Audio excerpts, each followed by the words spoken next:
As 2025 begins, Captain Ibrahim Traoré, the revolutionary leader of Burkina Faso, has dealt a serious blow to foreign interests with a historic land reform policy that is altering the political and economic landscape of the nation.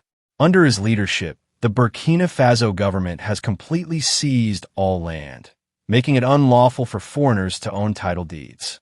This bold strategy has shocked Africa and worried Western businesses and politicians who have long relied on Africa's loose land laws to make lucrative agreements in agriculture and resource exploitation.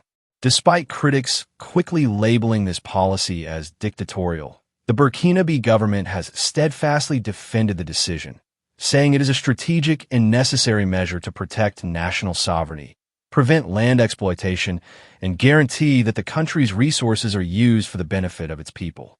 But what really is involved in this reform? What impact will it have on Burkinabe farmers, businesses, and foreign interests? More importantly, why is this policy so important for Africa as a whole? For more educational videos like this one, do not forget to like and subscribe. Let's move forward. Now let's examine it more closely. On February 5th, 2025, the Burkinabe Council of Ministers enacted a landmark land reform bill that permanently transfers property ownership from private individuals, especially foreign organizations, to the Burkina Faso government.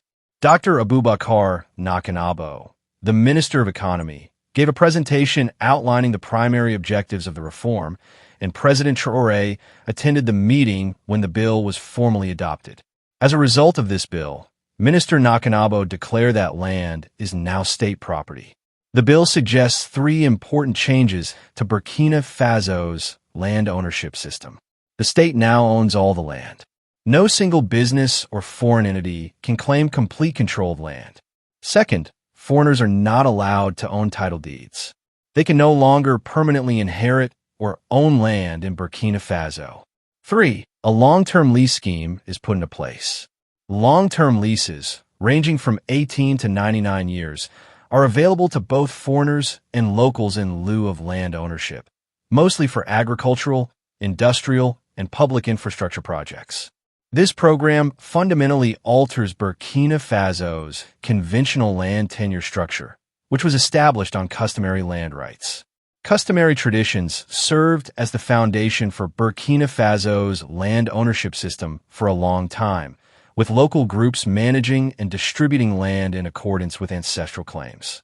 Because their estates have been handed down over the ages, families felt very secure about them.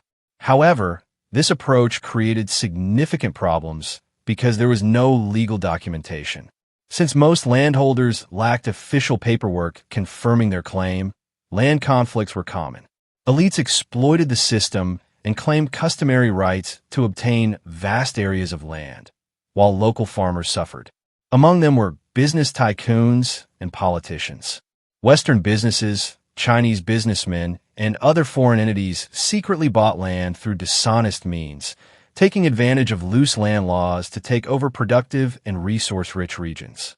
The new law fills these voids and grants the government the power to manage and distribute land fairly by granting the state complete ownership of all land.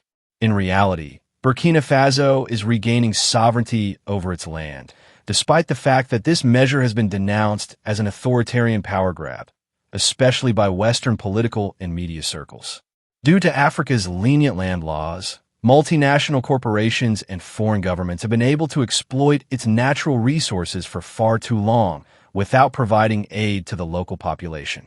By placing area under state control, the Burkina Faso government can now prevent international exploitation. By giving the state full ownership of all land, the new law closes these gaps and gives the government the authority to manage and distribute land